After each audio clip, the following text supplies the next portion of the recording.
The rain hit my windshield in sheets as I turned onto the gravel road leading up to the cabin. My hands were tight on the wheel. I hadn't planned this trip. Work had canceled my meetings last minute, and instead of sitting alone in my empty house in Denver, I decided to surprise everyone at the lake house for the weekend. I remember smiling as I drove. I pictured my son Ethan's face when I walked in. I pictured his wife, Claire, laughing the way she always did, that warm laugh that made the whole house feel lighter. The cabin came into view through the trees, porch light glowing yellow against the gray sky. Ethan's truck wasn't in the driveway, just Claire's car, and another car I didn't recognize. A silver sedan, out of place, parked crooked like someone had left in a hurry once and come back in a rush the second time.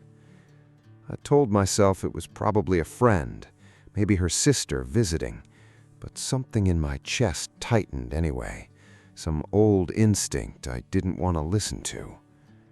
I stepped out into the rain, boots crunching gravel, and walked toward the porch steps. Through the window, I saw movement, two shapes close together in the dim light of the living room.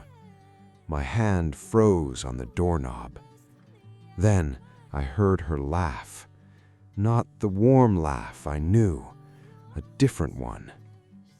I didn't open the door right away. I stood there in the rain, water running down the back of my collar, staring at the shapes moving behind the curtain.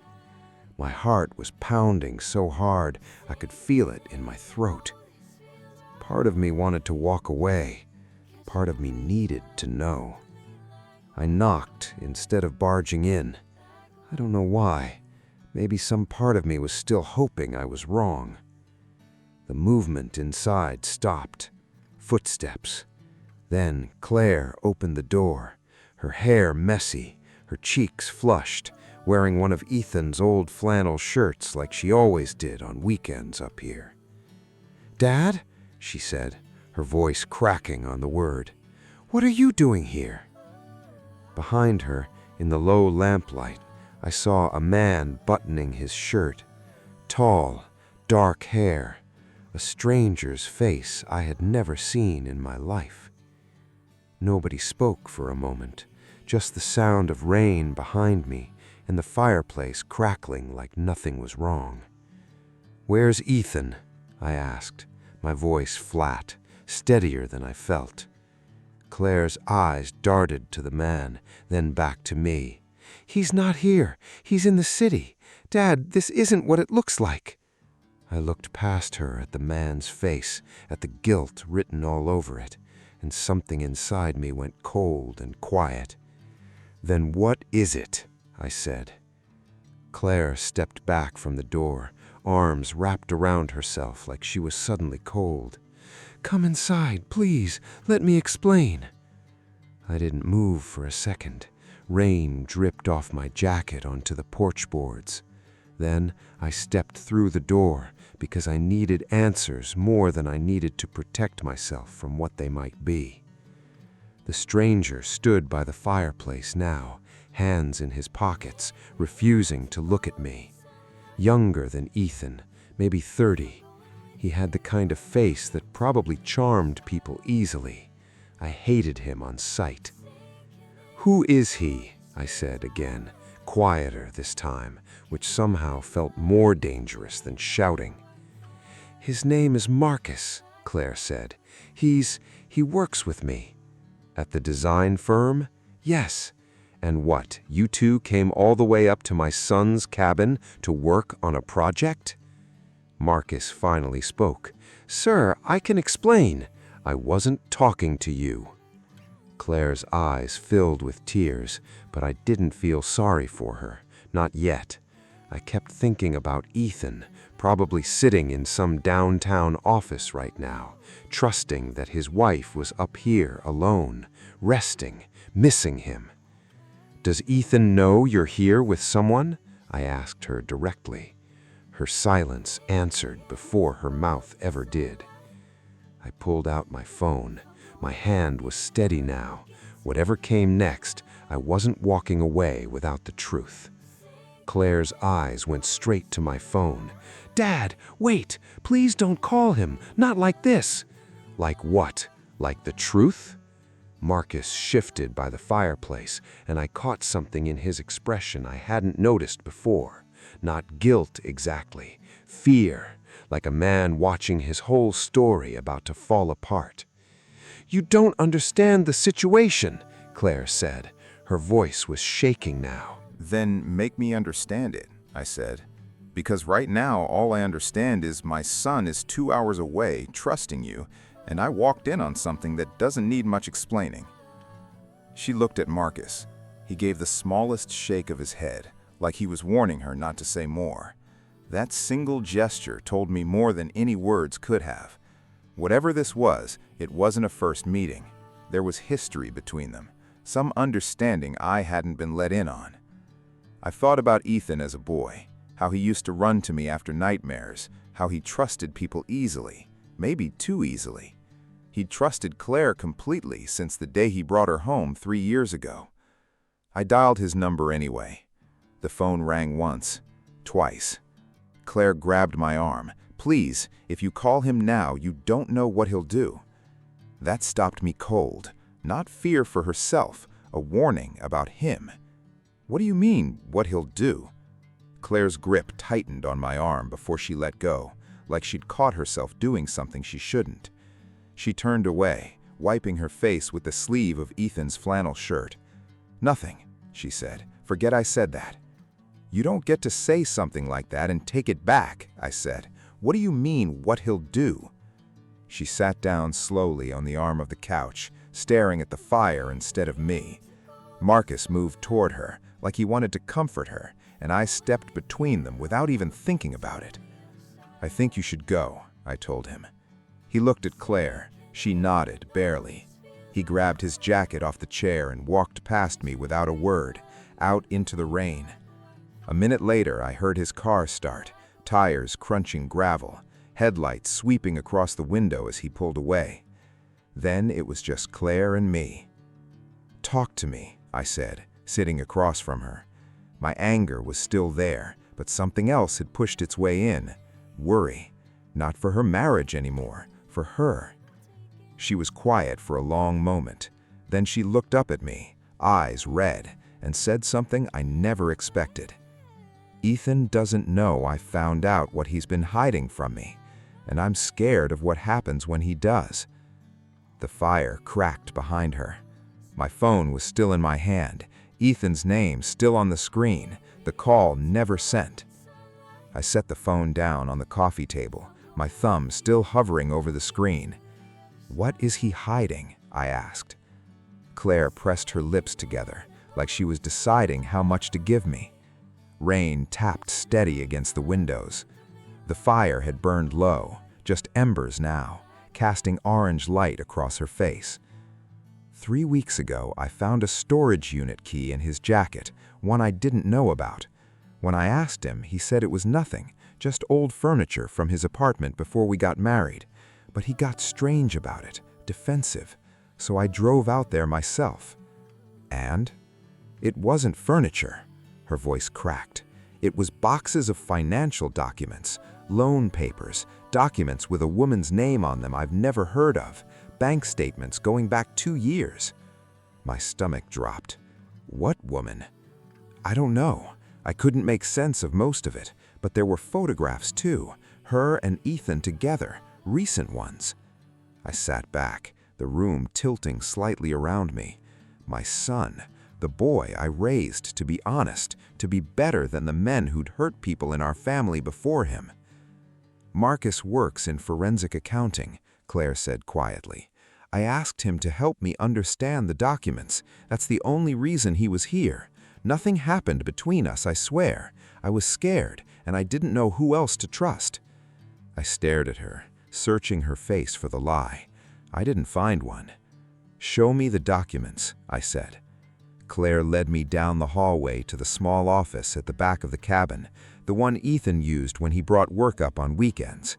She knelt by the closet and pulled out a banker's box I had never seen before, hidden behind a stack of old ski jackets. My hands weren't steady when she handed me the folder on top. The first page was a loan application, Ethan's signature at the bottom, dated 8 months ago. A property address in Colorado Springs I didn't recognize. Underneath it, bank statements showing transfers, thousands of dollars moving out of accounts I didn't know existed. My stomach dropped. What woman? I don't know. I couldn't make sense of most of it, but there were photographs too, her and Ethan together, recent ones. I sat back, the room tilting slightly around me. My son, the boy I raised to be honest, to be better than the men who'd hurt people in our family before him.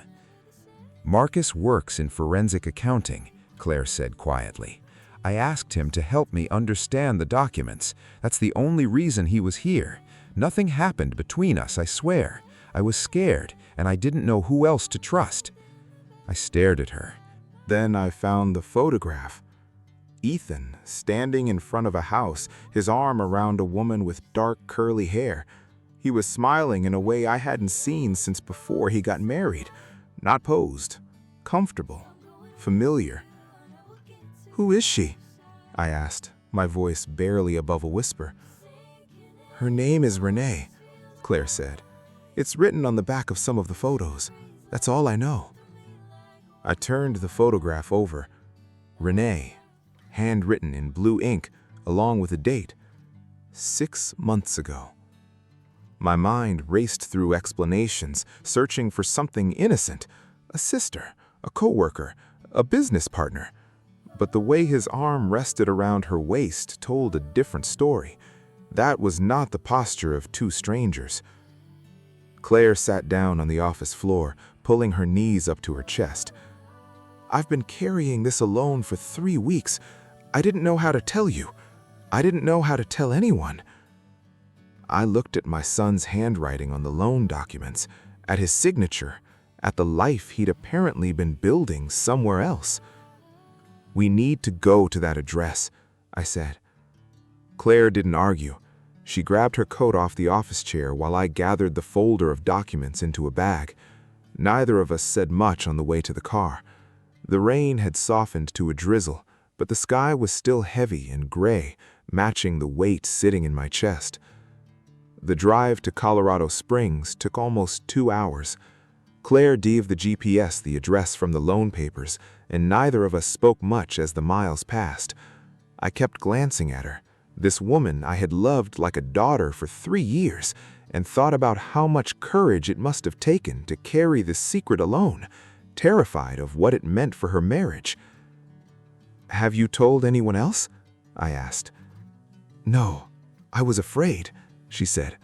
"Afraid it meant our marriage was already over before I even understood what was happening." We pulled onto a quiet residential street just as the sun started breaking weakly through the clouds. Small houses, neat yards, the kind of neighborhood where nothing seemed to go wrong. The address matched a modest blue house with a wraparound porch. A car sat in the driveway, not Ethan's, a minivan. My stomach turned over. "Maybe we shouldn't do this," Claire said suddenly, her hand on the door handle. "Maybe we should talk to him first." "No," I said. "I need to see this for myself." I stepped out of the car, my legs unsteady beneath me, and walked toward the front door of a house that held whatever truth my son had been hiding from all of us. I knocked twice before I heard footsteps inside. The door opened, and there she was, the woman from the photograph, dark curly hair, kind eyes, a dish towel still in her hand like we'd interrupted her making dinner. She looked at me, confused, then at Claire standing behind me, and her face went pale. "Can I help you?" she said carefully. "I'm looking for Ethan. I'm his father." Something shifted in her expression, not guilt, recognition. "You're Robert," she said quietly. "He talks about you all the time." Before I could respond, a small voice called from inside the house. "Mommy, Who is it?" A little boy appeared behind her, maybe 4 years old, clutching a stuffed dinosaur, staring up at us with Ethan's exact same eyes. The world seemed to tilt sideways. Claire made a sound beside me, half gasp, half sob, her hand flying to her mouth. "Renee," I said slowly, testing the name out loud for the first time. "Who is this boy?" Her eyes filled with tears, but she didn't look away. "His name is Caleb," she said. "He's 4 years old. And before you say anything else, you should know that Ethan has been paying for this house, for his school, for everything, for the last 2 years." My knees nearly buckled. "Are you telling me my son has a child I never knew about?" Renee nodded slowly, tears sliding down her face. "I'm telling you, your son has been living a double life, and I think it's time somebody finally told you the whole truth." Renee stepped back from the door, wiping her eyes, and gestured for us to come inside. The little boy, Caleb, retreated behind her, legs peeking out at us with shy curiosity, clutching his dinosaur tighter.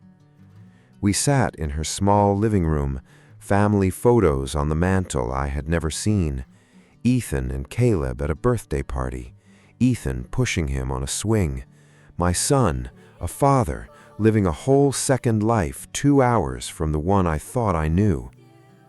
"How long?" asked Claire quietly, her voice hollow. 5 years, said Renee. "We met before you two got married. I found out I was pregnant right around the time he told me he'd met someone serious. He said he'd end it with you. He never did." Claire's hands were shaking in her lap. "So this whole time, our marriage was real to him too," said Renee. "I know that's hard to hear. He loves you. He loves us. He's been trying to hold 2 lives together, and I think it's been destroying him slowly. I found bruises on his knuckles last month. He said he'd been in a fight. I don't think that was true." I thought of Ethan's short temper lately, the excuses about work stress, the weekends he claimed were business trips. "Where is he right now?" I asked. "He should be here soon. He comes every Sunday evening to see Caleb before driving back to the cabin." I looked at the window, at the darkening street outside, and felt something cold settle into my chest. We didn't have to wait long for the truth to arrive.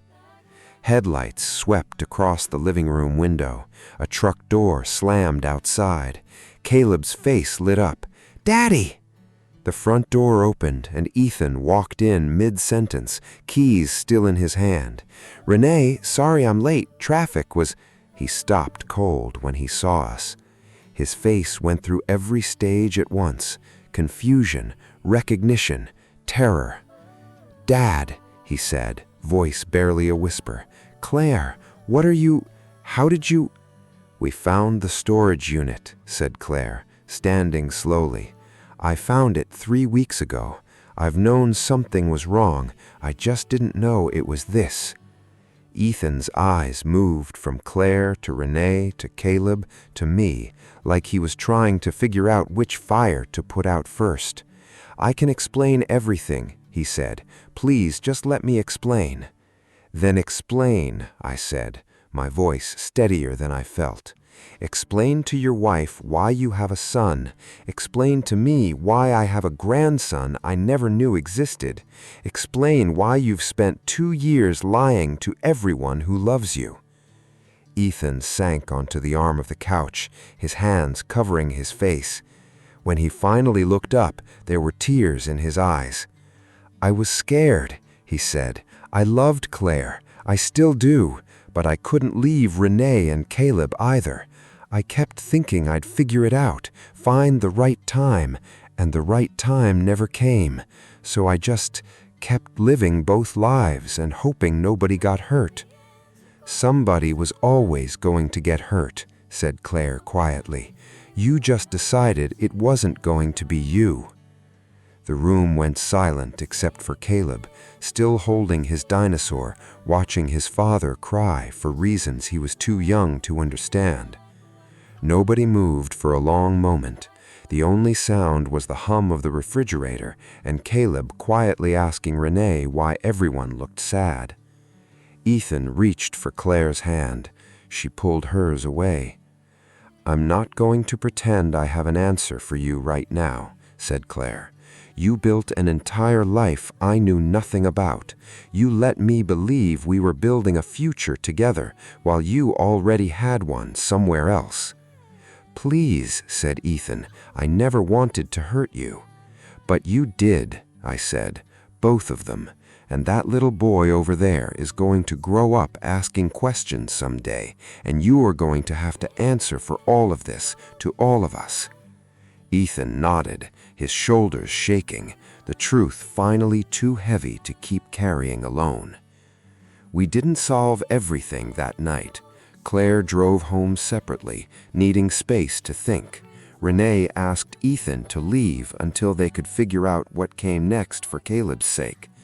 I sat with my son in his truck outside that little blue house for almost an hour, saying almost nothing, just letting him cry the way he used to when he was small and scared of the dark. In the weeks that followed, the family I thought I knew slowly rebuilt itself into something more honest. Claire filed for divorce, but she and Renee, strangely, became allies in making sure Caleb never felt like a secret again. Ethan started therapy. He started showing up, really showing up for the son he'd hidden too long. I learned something driving up to that cabin in the rain. Secrets don't protect the people we love. They just delay the pain and multiply it. The truth, no matter how much it costs, is always lighter to carry.